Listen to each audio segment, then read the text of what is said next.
ঝাঁপি জাল দিয়ে কিভাবে মাছ ধরা হয়। আমাদের এই অঞ্চলে ঝাঁপি জাল দিয়ে মাছ ধরা হচ্ছে।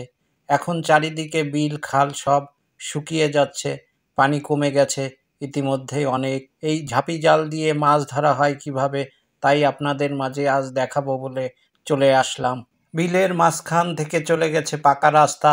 এই রাস্তার দুপাশেই হচ্ছে বিল এবং এই বিলে প্রচুর পানি। এখন পানি শুকিয়ে গেছে, তাই মাছ ধরার জন্য এক উৎসব ভাব চলছে।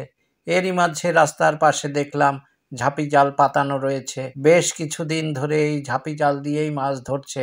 বিলের পানি কমে যাওয়ার কারণে বিভিন্ন পদ্ধতিতে এই বিল থেকে মাছ সংগ্রহ করছেন গ্রামবাসীরা।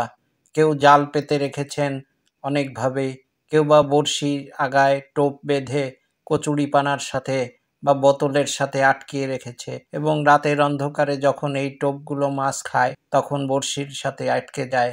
বিলের মাছ দিয়ে চলে আসলো এক মাঝি ভাই, যার নৌকায় বেশ কিছু পরিমাণ মাছ। আমি মাঝি ভাইকে বললাম একটু দেখিয়ে যান।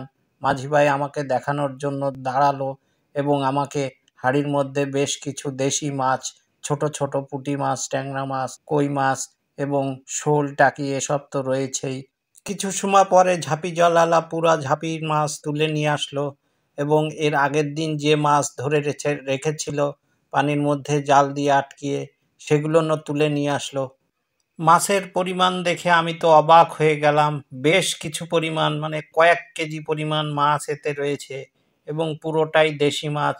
বান মাছ, ট্যাংরা মাছ, পুঁটি মাছ, শোল, টাকি, এছাড়া নাম না জানা আরও অনেক রকমের মাছ নিয়ে উনি আসলেন। কিছুক্ষণ বাদে ব্যাপারী চলে আসলেন মাছ মাপার জন্য এবং নিয়ে যাওয়ার জন্য, এবং কিছু সময় পরে দেখলাম যে মাছগুলো আলাদা আলাদা করলো এবং সাইজ অনুযায়ী আলাদা আলাদা ব্যাগে ভরে নিলেন। মাছের প্রকারভেদ অনুযায়ী উনি মাপ দিয়ে আলাদা আলাদা ব্যাগে ভরে রাখলেন এবং এর কিছু বাদে আরেকটু দূরে আরও অনেক মাছওয়ালা তাদের রাত্রের ধরাকৃত মাছ নিয়ে আসলেন এবং সেগুলোও এই ব্যাপারী একসাথে যোগ করে নিয়ে নিলেন। বিভিন্ন প্রকারের মাছ এখানে ছিল এবং বিভিন্ন রকমের দাম হয়েছে। যার যে দাম হয়েছে তা উনি সবাইকে নগদ টাকা বুঝিয়ে দিলেন এবং এই ব্যাপারী শহরের দিকে এই মাছ নিয়ে বিক্রি করার জন্য রওনা হয়ে গেলেন। আজ এ পর্যন্তই প্রিয় বন্ধুরা। পরবর্তী ভিডিওতে দেখা হবে অন্য কোনো জায়গায়, অন্য কোনো স্থানে।